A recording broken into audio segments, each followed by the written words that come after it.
What's up, guys? It's Adam Basil here with BZL Media. I'm here with Jolo Reeves.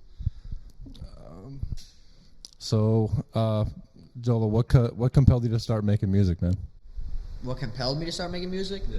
Honestly, it all started in, I think I was maybe fifth grader. I won a poetry contest out of everyone in my class, and that's when I kind of recognized that I was good with rhymes, you know, and it kind of just stemmed from there. My brother kind of pushed me into making my first song ever.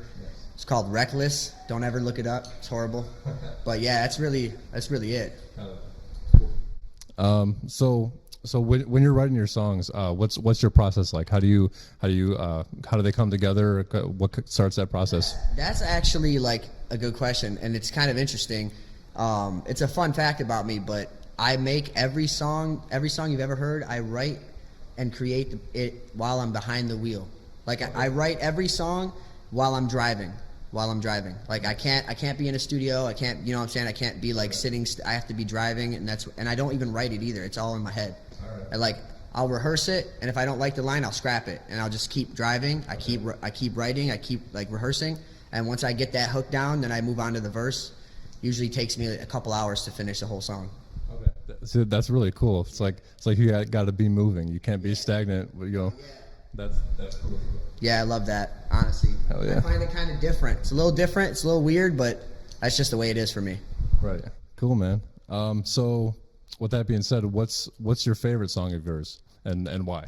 My favorite song of mine, probably my song Vision. It's the newest song that I've recorded. I recorded it specifically for the RnR Cup, right. But it's probably because it has all the different types of styles that I have. It has like fast rap, it has chopping, it has singing and melodic types, it has screaming at the end.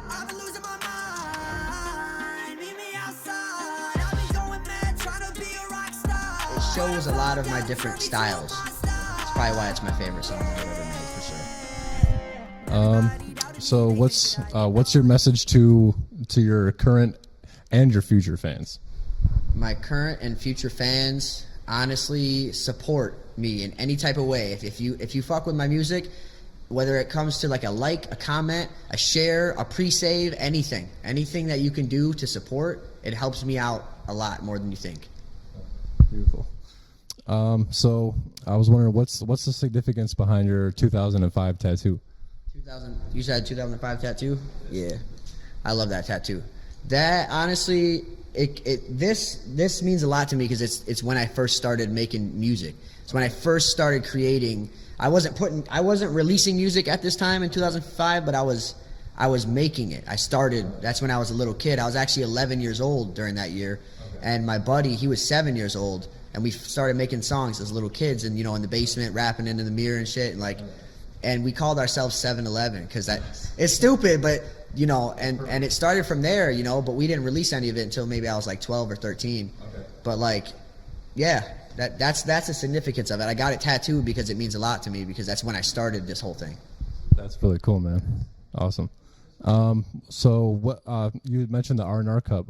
What was the process like, and how did you strategize your win? Honestly, the RnR Cup was super fun, bro. Like, so I was scrolling on Instagram one day and I just came across the ad. I just signed myself up. I didn't tell my team. I didn't tell anybody about it. And honestly, once you get into the voting process and you get enough votes, you make it out of thousands of artists, you get to the top 500, and I was like, all right, I made it. And then once I beat the first guy, I was in the top 256, and I was like, from there, I was like, this is kind of scary. I could actually win this. So I started strategizing and actually like researching all of the opponents that I had.